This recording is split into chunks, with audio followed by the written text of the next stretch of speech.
Around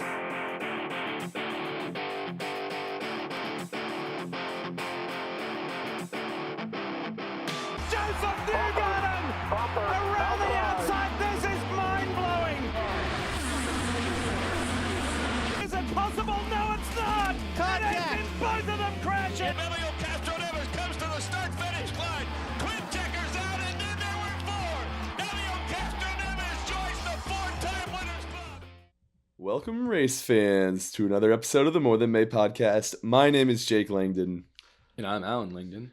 And we are back after, I would say, a very impressive street race at Arlington. A lot of happy campers and a really cool new event to cap off another great IndyCar weekend. So, Agreed. Alan, first impressions, yeah. No, agreed. It's always daunting to see a new track, especially a straight layout where there's a lot of nuance to it. The type of the paving, the turns, the banking, all that sort of thing. But overall, I was impressed. Again, it's rare to see a street course go three wide and have enough moves to be racy. Again, street courses aren't really built for that. It's more of the appeal of the general area. But I think it did such a good bit of like raciness and then visually appealing too. Cool to see like AT&T Stadium and the Ranger Stadium in the background of the track itself. Yeah, I mean, I think this goes back to when we first found out about the layout and about where they were moving to. And this is something that IndyCar has done at a couple different stadiums over the years, including Nashville most recently. But being in a little bit more of a suburban environment, I think there was a lot more flexibility when it came to the layout, and you really got to see the benefits of that. And it really created for like a really unique race. Not only do you have three wide on a street race, you don't really have any runoffs. So you have this weird, unique mix of really strict track limits still, but a wider track that allows people to move around. But even then, on the really long straights, I was watching some onboards, and it was really hard to pass people. You had to fully commit. People had to be very cooperative. But I thought for a change on a street course, the IndyCar drivers cooperated very well, and I thought they looked like they really did look like professional drivers today or yesterday. Yeah, again, you mentioned those cars are fairly wide, pretty heavy with the hybrids, and street courses again are pretty known for being sort of a crash fest. Look at like Detroit or the old Nashville street course. But yeah, I agree with you. I think it's both the layout, but also too, I think the maturity of the drivers. I mean, realistically, outside of Rob, there isn't many like pay drivers this year. So it's cool to see again. Like, I think the talent really flow through. Yeah, and he actually made a really good. yeah, he made a clean pass on Rasmussen. I saw on his onboard. But anyway, getting into a little bit more of, let's start with the qualifications. So Newgarden had a little incident during practice, meaning he had to go out with the Franken car, which I'll put a photo of. Pretty goofy. We haven't had those since, I'm trying to think, Ericsson had a Franken car a few years ago. Anyway, that was kind of the first big thing during practice. Everyone seemed to enjoy the track throughout the weekend. I know Scott McLaughlin talked pretty highly about it, but the most impressive moment, of course, was Marcus Ericsson getting his first pole since 2013 in GP2, and this started out what would end up being a very, very successful weekend for Andretti Global. Yeah, I mean, it's no shocker that Andretti qualifies well at a street course. They've qualified just about every other street course. So cool to see that again. Like, it's a very consistent result for those three drivers. Yeah, along with them, ECR showed a little bit more pace, which was promising with a team that really hasn't shown much outside of ovals.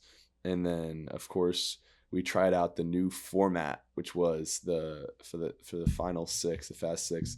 They did individual races without everyone on the track at the same time, individual trials. And what were your thoughts on that, Alan?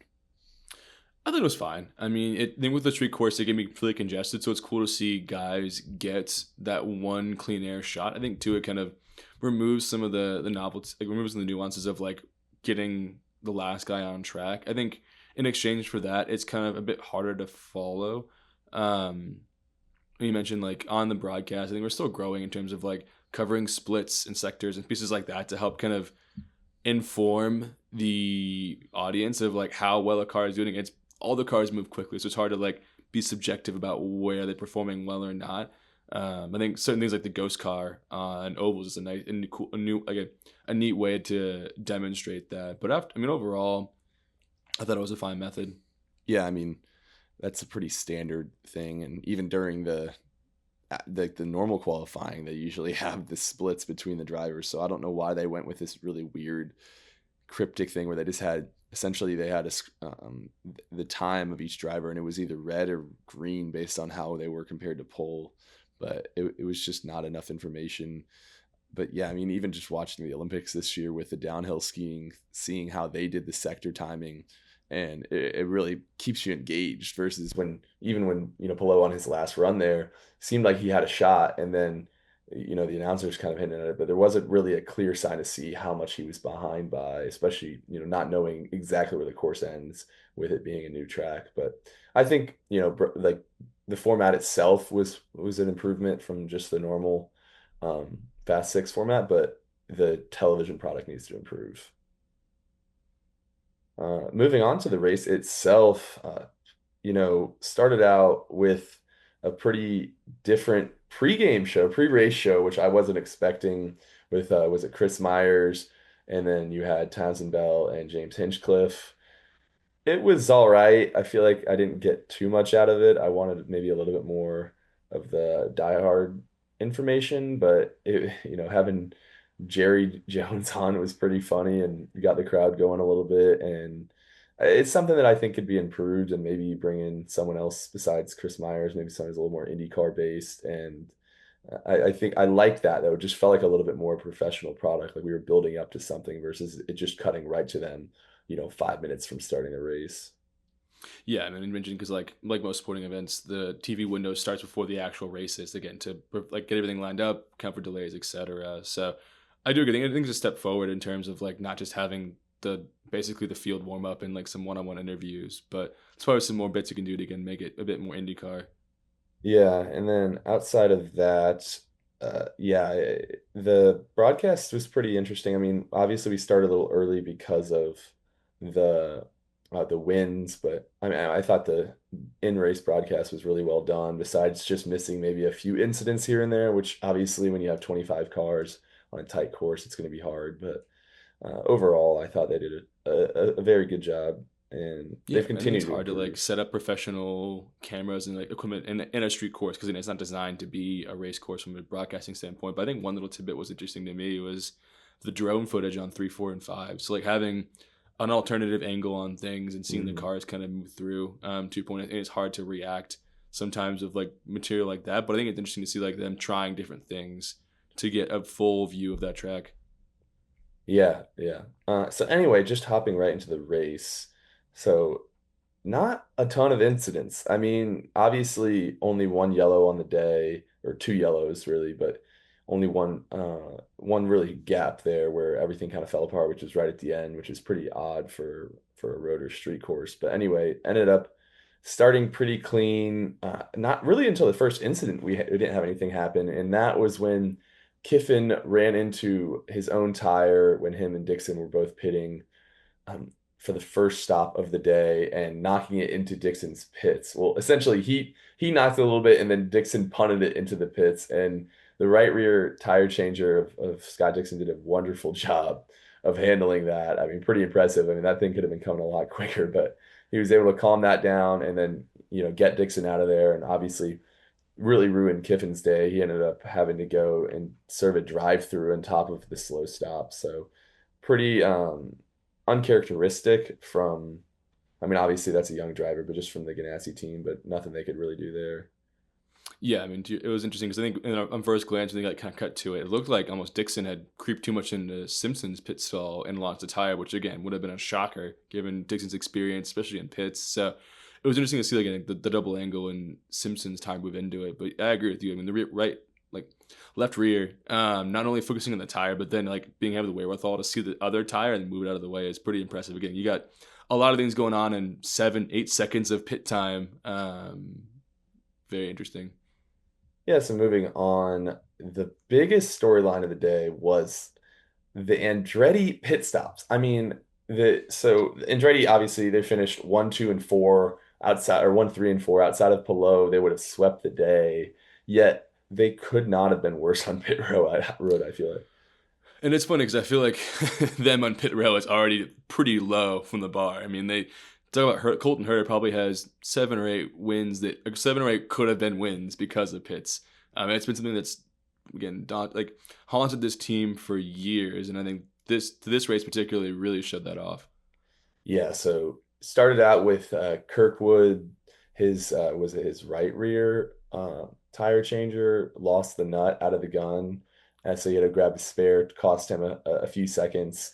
And then the next one, I think one of the front tire changers, another nut fell out, but I think it was from the old tire or something, and so he was fine to get out quickly, but it ended up shooting into the pit wall there and really could have, I mean, done a number on those guys. So that was fortunate that no one got hit. And then Yeah, I guess fun fact on that one. So, or the previous one. So each of the tire changers has a spare nut on their belt, like a magnetic attachment. So I didn't mean, again, you got to think of all the eventualities, but it was pretty interesting to see, like, as bad as it was, like he made the most of that tire change by removing that spare nut and then replacing it. So interesting little tidbit there. yeah, that same guy did have trouble on the last stop. So I mean, Kirkwood kind of hinted at it. There was something obviously going on. I mean, it's very rare for any pit changer to have more than one issue during the race, so that's something they'll have to work on. We were wrong last week. It is actually a split pit lane like Detroit, which, you know, it's fine, whatever. But it was not. I didn't know that just from the track map.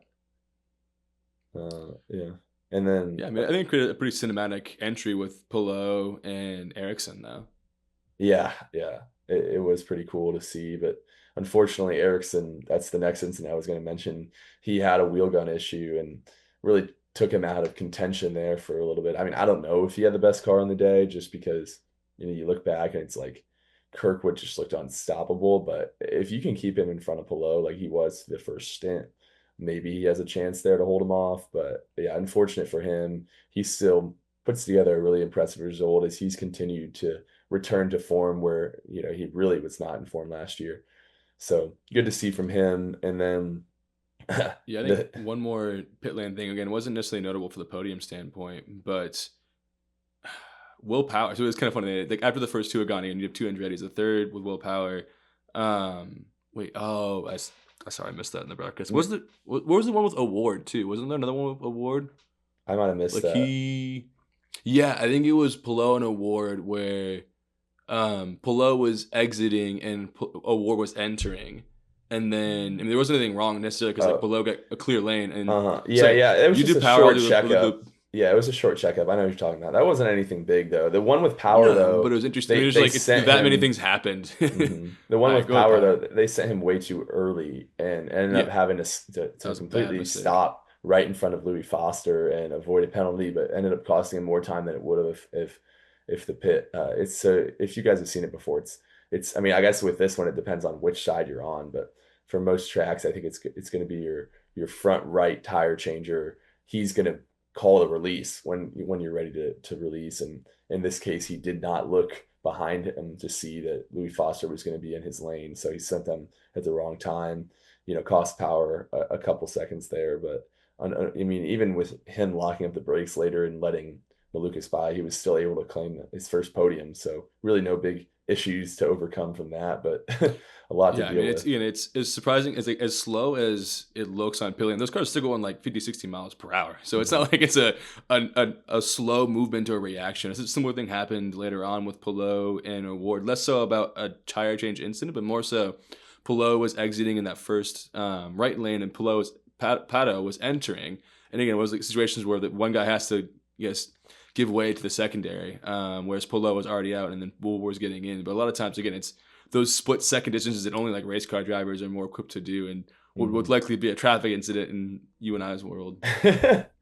Yeah, and we're not driving Indy cars, so I don't know if the Porsche Cayenne stopping that quickly.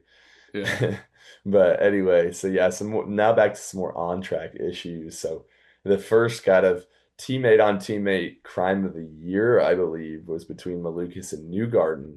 And this was on the blend, which had, I think, a lot of issues all day with drivers coming out on the blend and bumping into each other with cold and warm tires. But yeah, essentially, Newgarden came out and it looked like Malukas was driving him pretty fair, but Newgarden was on the inside there. Malukas was on the outside, right on the rejoin, and he kind of bumped and spun him out. And Newgarden ended up obviously losing a ton of time with that. And then later on, the same thing happened with him and Mick, and Mick got the worst end of it this time, and he spun out. So a couple incidents for Newgarden that he came out in decent shape despite all of that. Yeah, I think again the significance of like the outlaps and that pit stop. I mean, you'll probably hear it on the broadcast, but the term "cold tires." So again, friction causes heat. Heat causes enough grip on those tires, and that first lap is always a bit dodgy. The first couple turns, it's like your car doesn't have the same grip and control that you would the other 60-some laps. So it's very much like drivers are on edge, being a bit more careful when braking and when turning. So in this situation, Newgarden was probably just taking that turn a bit wider than he could have. And Malukas driving the line like you would assume someone has hot tires on, just end up in an unfortunate accident. I don't think there was much post-race discussion, but certainly again, unfortunate to have like two teammates like that. Yeah, the constant rivalry continues between Newgarden and his teammates. So yeah, quite the day. But he finished P13 while Malukas was able to stay up front and finish best among Penske's in P6. Which I believe is his first time finishing best among Penske's. Correct me if I'm wrong there, but I mean, it's only been 3 tracks, so I'm not surprised. Yeah. I think it's more than that too. I mean, I wouldn't say Malukas' strong suit is street courses, so certainly another tip, another feather in the cap on that one. Not super noteworthy, but I think Mick also had a secondary almost incident. So Mick has been definitely struggling on these road courses in first of the year, getting punted by Stingray, and now involved in a couple of incidents. So yeah, certainly getting used to like that tighter racing kind of conditions. Yeah, he's dead last in points right now, so not going very well for him. But I think he'll adjust. I mean, he qualified. He's had a couple moments in qualifying, like you saw at the Oval last week. So we'll see. I think he'll just give him some time to get his feet underneath him and not get ran into by multiple-time series champ. Yeah, but leading up to really the moment of the race, of course, with Kyle Kirkwood making a pass on track against reigning series champ Alex Palou with 15 to go. I mean, what a gutsy move, and really shows you. I mean, we haven't seen pass like that on a road or street course, and gosh, I don't even know how long. It's been a very long time to see a pass to the lead, and especially, I think part of that has to do with the hybrid. Another half of it has to do with the fact that Alex Palou has just been so good. But on today's or yesterday's edition, it was Kirkwood's day, and really showed that with his strength, even with that restart there at the end. No, absolutely. I think it's, for context, that turn too was interesting because it almost appeared that Kirkwood was just going to follow Palou's line, and then it kind of just gave up and then split out. Instead of continuing to break through the zone, just released the brake and turned inside. Again, very fortunate that Palou either saw it or had a good spot, or otherwise didn't react to it, because it was a very aggressive move, to say the least. And to your point, I mean, street courses aren't very well known for passes for the lead. Traditionally, it's by strategy or by other circumstances. So excited to see some sort of move in action versus just a parade to the finish. Yeah, let's hear from Alex Palou right now about the ending of the race. Down here with Alex Palou, finished second on the road after a tense battle with Kyle Kirkwood. Did you have anything for him at the end? No, not really. Honestly, I think they just had a crazy good speed today on both tires. He then did an impressive pass, which was pretty cool. Not cool to be part of when they overtake you like that, but yeah, I have to say hats off to him. And from there, he just had a lot of speed, honestly. Like, even on that last restart, I was like, man, I'll try, but it was not going to be easy or anything like that. So yeah, happy to get in a podium, happy to still part of the party from Andretti this weekend, and happy to rebound. Yeah, so that was Alex Palou, obviously, according to IndyCar Radio, and as you can tell, he didn't really think he had a chance at him once he got by him there, so makes that final restart, that green-white checker, not feel like too much of a miss out. But it was ended up being a very, very good race. And Alan, you want to talk through those last few incidents before we jump ahead? Yeah, so I guess kind of what prompted this last-minute caution was, with about 4 to go, Christian Rasmussen, I think, just stalled out near pit exit and just lost control of the car, which causing a full course. With full, there's still plenty of time to remove him off quickly and then get to a restart, which is usually, again, pretty action-packed versus Kirkwood's, I think, at the time, like 5-second split. But unfortunately, not too long after that restart, Nolan Siegel and Romain Grosjean ended up in an incident that caused the yellow finish. Now, that's Grosjean's second bad luck of the year, so certainly a tough kind of re-entry back in IndyCar. But I think even more so embarrassing for Siegel to be just stuck in the back markers this whole time, this first 3 races of the season. But as, again, it goes into it, that restart with Palou and Kirkwood, and with Kirkwood in 1, Palou second, just it seemed like off of the first couple straights, Kirkwood had the jump on him. So, Yeah. And then really the craziest thing after the race, we brought in a whole new, independent sanctioning body for IndyCar this year. And with that, with independent, rules analysts and everything. And with that, we had our first real big rules incident of the year, which happened to be Felix Rosenqvist being sent to the very back of the lead lap after the race due to making a pass. I believe it was on David Malukas. yes. Before the restart line. So he would have finished, I believe, in 6th in that case, and instead he went all the way back to 20th. So quite a hefty penalty for the Swede. And have you seen the onboard of that, Alan? Yeah, I saw the video of it. And it's really hard to tell because the part of the rule is like there's like an arbitrary marker before the last turn that dictates when you can and can't pass, kind of like the restart zone on ovals. So it's hard to understand exactly how far off he was in terms of making that issue or causing the penalty. But yeah, certainly a devastating hit from the point side. And I understand why the rule's there. I mean, restarts are messy enough as they are, and you kind of have to have some rule and order of when cars can kind of pile through. Otherwise, you got a car 5th or 6th, maybe you're kind of jumping the gun a little bit and causing a pile up.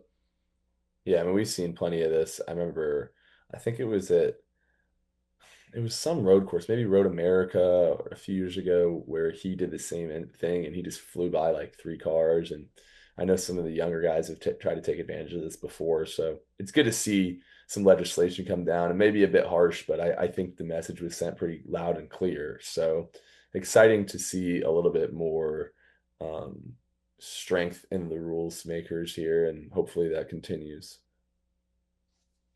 So anyway, before we get to the tire strategy, I do want to know how impressive Kirkwood has been on the streets. So since his first win in 2023 at Long Beach, in 15 races we've been on the streets since then, or since the start of that season. And among those, he has an average finish of 5.5, 8 top 5s, and 5 wins. So I mean, 1 in 3 races on the streets have been won by him in an era where Palou has been so dominant. I mean, this guy has continued to impress. And with 6 street courses on the schedule this year, 2 behind us, I really do think that it puts him in a better place to compete. Maybe not win the championship, but at least, be in the talk, which he is right now. Yeah, and it's interesting too, like after the Oregon victory lane, you could hear Kirkwood's post interview and kind of discussing the different setups. So like obviously each team has more than one car, and those cars have a more or less designated purpose. So like a car with ovals maybe weighted towards the left side a bit more and heavier on downforce, whereas a street car is way more on handling and braking. So it seems like, again, Andretti's recipe or their street cars setup has been quite impressive. And Kirkwood, I think, took the high road there in terms of like definitely had some issues with his pit team, but also that team also gave him a pretty good setup. So kind of pay it off there. But yeah, I mean, there's no surprise that Kirkwood's been talented in street courses, and now that he's putting together results on other tracks at least consistently enough to put him in the championship contention, it should be quite interesting. Yeah, so looking at the tire strategy, Kirkwood, I don't think he did anything crazy special. I mean, he came in, did 2 red stints. The reds were a little bit more fragile than they were at St. Pete's, so that was good to see. And then did a scuffed blacks and then a final black stint. He came in the same lap as Palou on the last stint, and kind of, I think he undercut him by a lap or 2 on the first 2. So really, I don't think any of that mattered that much. I think it really just came down to pace.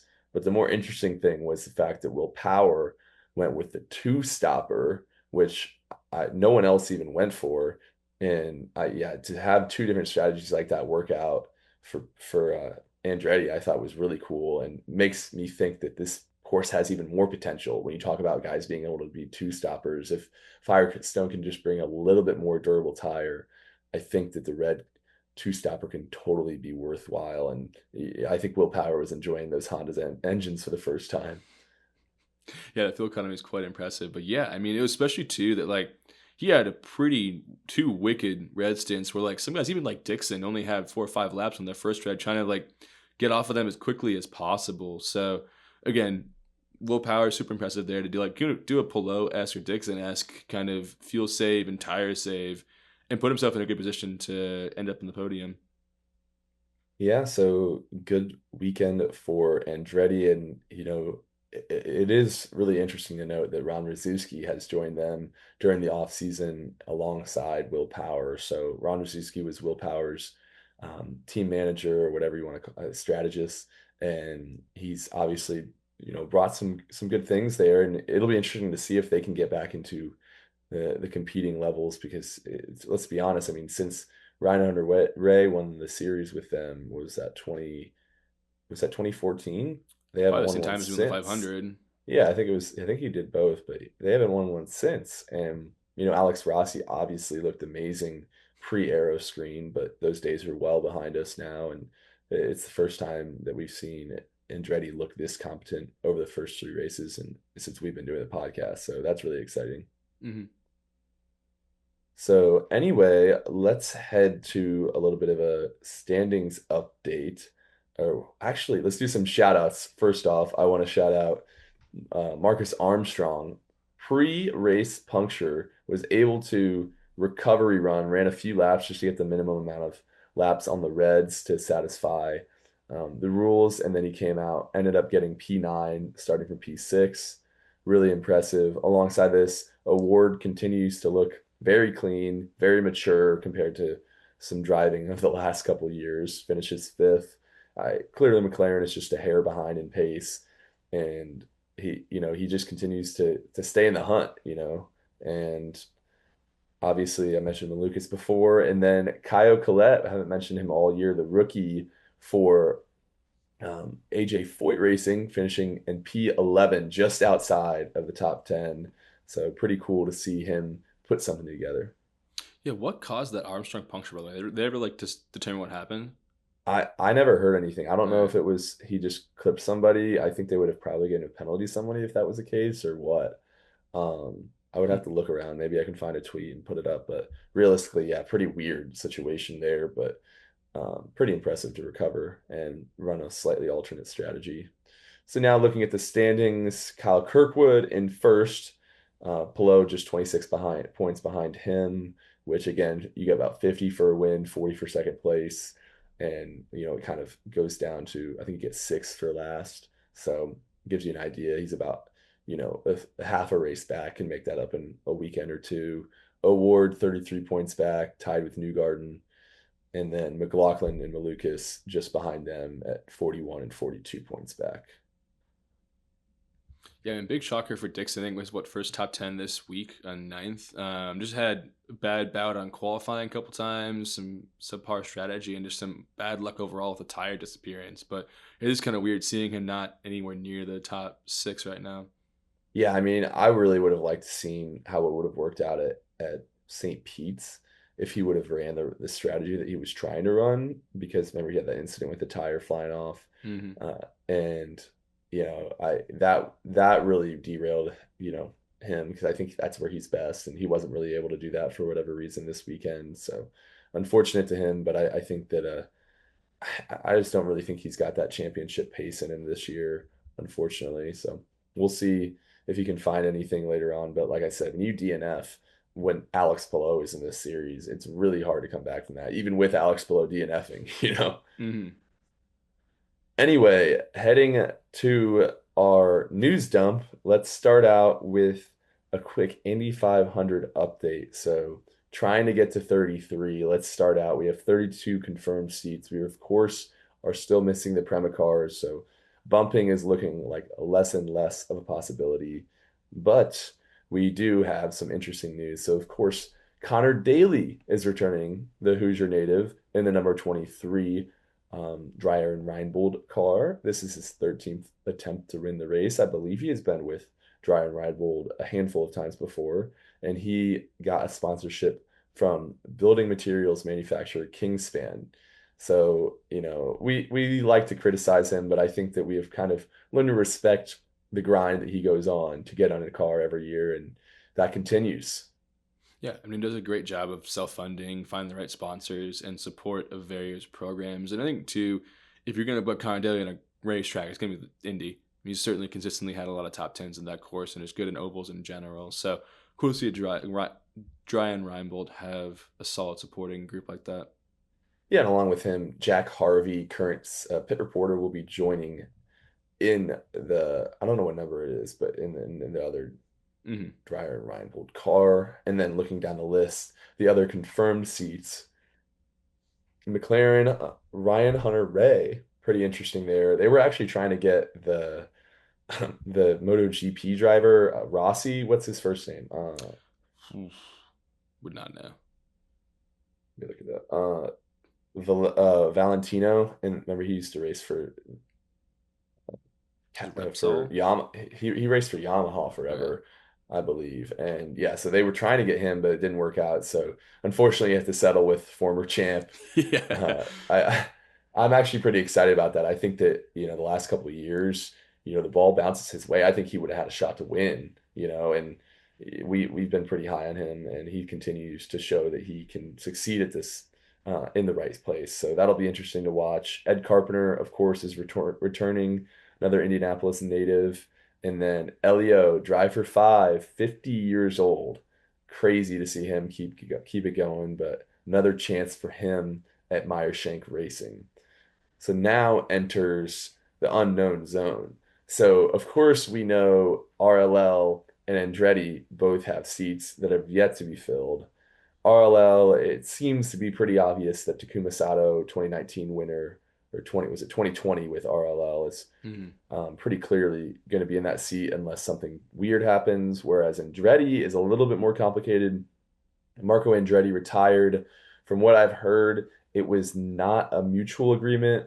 Obviously, Dan Towers taking over Andretti Global and the Cadillac F1 team, starting to put his mark on the team. You see the changing of the color scheme a little bit. You see his sponsor on Will Power's car and just these slight changes. And I think this is the first sign that the Andretti name is more of a placeholder. Hopefully it stays. I think it deserves to stay on the team. If you noticed, they actually named their Cadillac car in F1 after Mario to honor him. So I think the Andretti name will stick around, but unfortunately for Marco, his days in the D500 are over. Yeah, I mean, he's had a dozen attempts, most notably his rookie year in 2006, losing to Sam Horner Jr. by the smallest of splits, I think actually the smallest split of all time, and has really lived up to the Andretti curse that has unfortunately hung over the track for as long as Mario's been around. Yeah, I think he'll leave with a very, mixed reputation. I think in a lot of ways he was just a Nepo baby that got more of a leash than he probably deserved. And you look back into when he was on pole, it's like, he kind of had the car. He talked about it after the fact, but they kind of had the car, kind of like how Schwartzman was this year. They put all of the effort into qualifying and not enough into actually having a good race car in traffic. And then obviously, you start for as many races as he did, and you only get a handful of wins and one of the better teams in the series, especially at the time when guys around you were winning championships and Indy 500s left and right. So he'll leave a pretty interesting legacy. I wonder how he'll contribute around the paddock as time goes on. So in his place, the big name that has continued to pop up is, of course, Colton Herta. So Colton Herta has raced in one round in the F2 series where he finished P7 after it was just down in Melbourne after a scary incident early on in practice. So pretty good start for the kid. Alongside this, he is with High Tech Racing, so seems to be set up pretty good there. But there was a little news point, a little aside from the rumors here about Indy 500, which was super interesting. According to Lydia Mee of motorsports.com, the Cadillac Formula One CEO Dan Tauris and obviously Andretti Global just mentioned on a podcast that he actually, Colton Herta, had a Red Bull contract that was up for grabs when there was some reshuffling. It was right when Oscar Piastri went to McLaren, and he ended up having to convince Colton Herta to wait and develop and come into F1 when Cadillac came in, and that's where we are now with him in F2. But really fascinating thing to see. This is two F1 contracts that Colton Herta has passed up or been passed up by due to the corrupt FIA, which we won't get into too much now, but pretty crazy for, I mean, he obviously tested very well, but pretty crazy for him. And do you have anything else?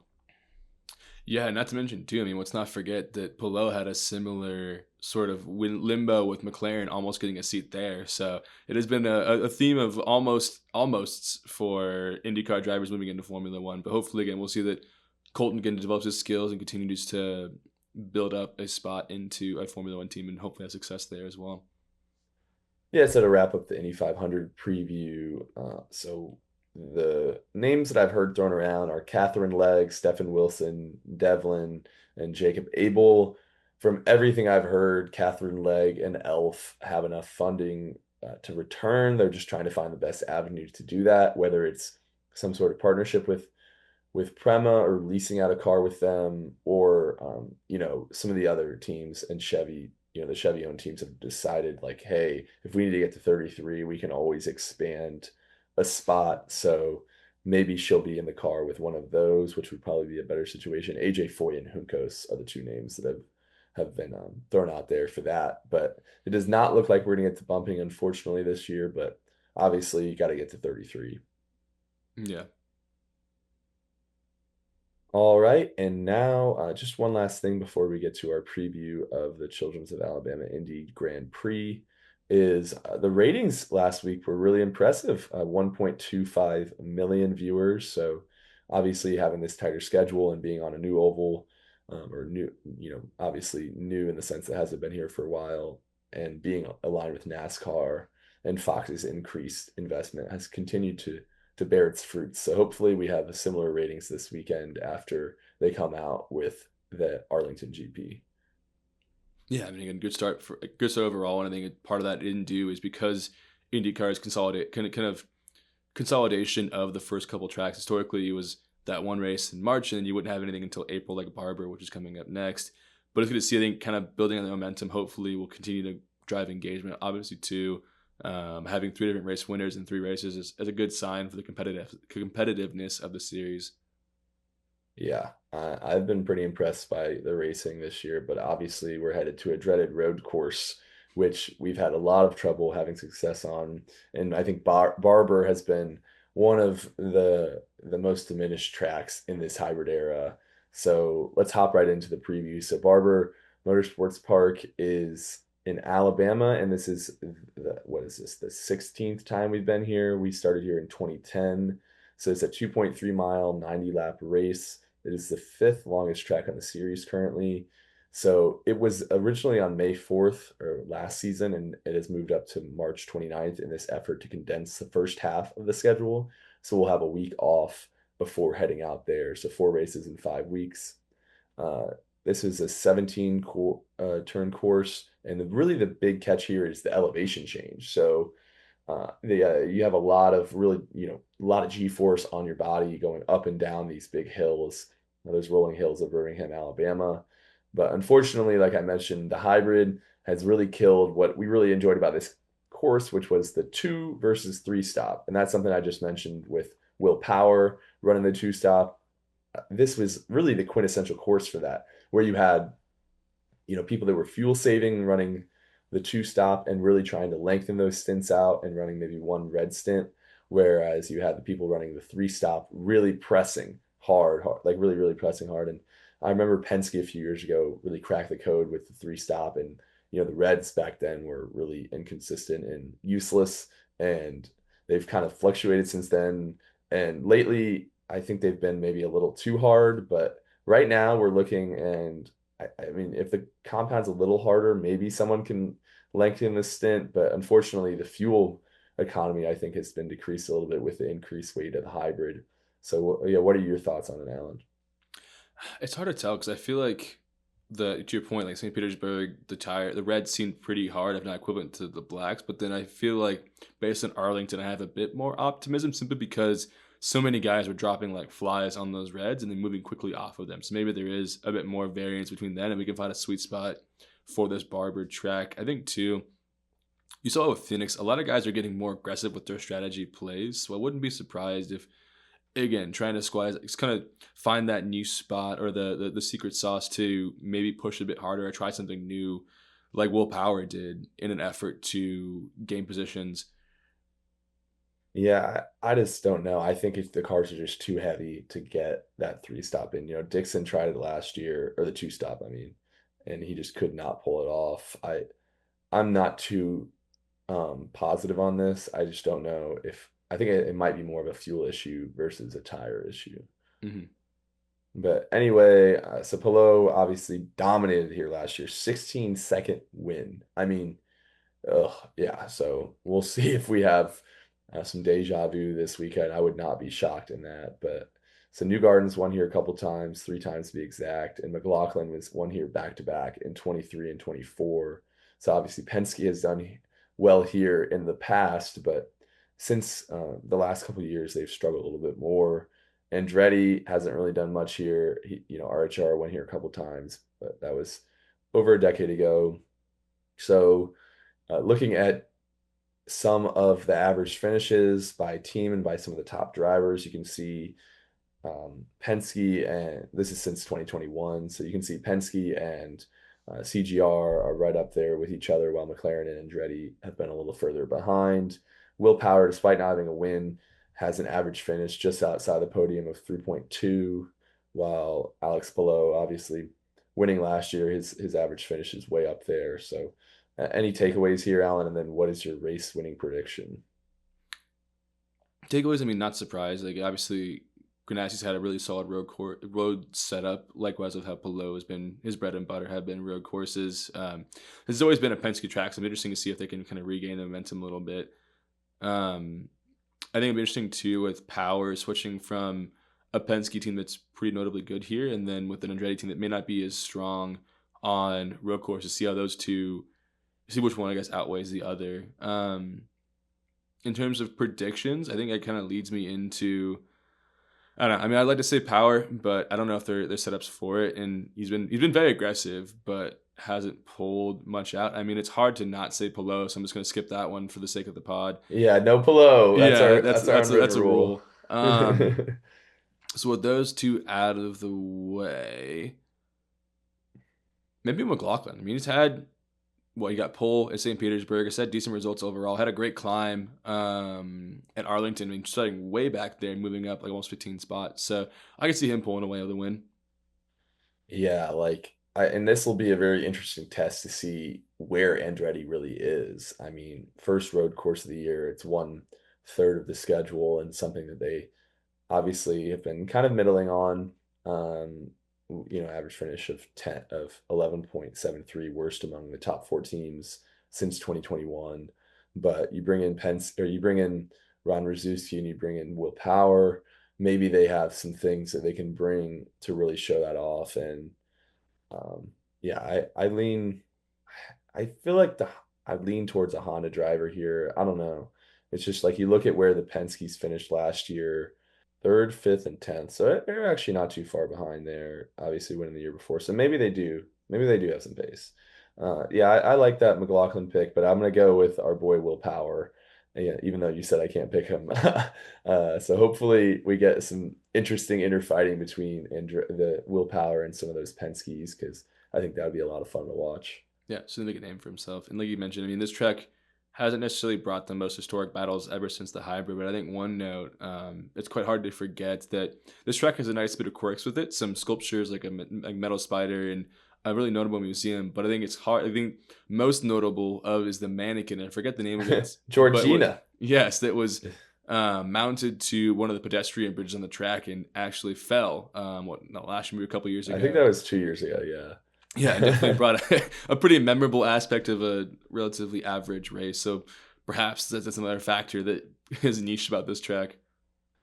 Yeah, so anyway, that will be Sunday, March 29th at 1 p.m. on Fox. And after that, we actually have a few weeks off until they head to our favorite street course of the year, a lot of people's favorite race outside of the Indy 500, the Acura Grand Prix of Long Beach, which is on April 19th.